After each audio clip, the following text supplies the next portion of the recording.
In this video, I'm going to show you how you can make your video private on TikTok. By making your video private, it means only you will be able to see or watch it, and it will not be available to your followers or other audience on TikTok. If this video helps, please like and subscribe to this channel.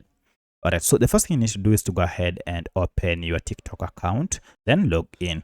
Once you're logged in, then tap on profile, and this will list all the videos that you currently have. Now go ahead and select the video you wish to make private. So I'll select this by tapping on it. And once you have done so, now head over to these ellipses or three dots. And from here, you can see we have various options. Go ahead and scroll until you see this option with a padlock privacy settings. If you tap on this, now we have here options to choose who can watch this video.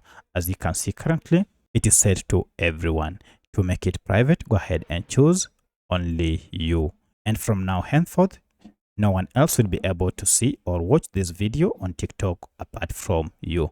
If you want to limit it to only your friends, you can also just choose friends. So that's how you can make your video private on TikTok. If you have any other question, kindly let me know in the comment section. Otherwise, thanks for watching, and let's meet in the next video.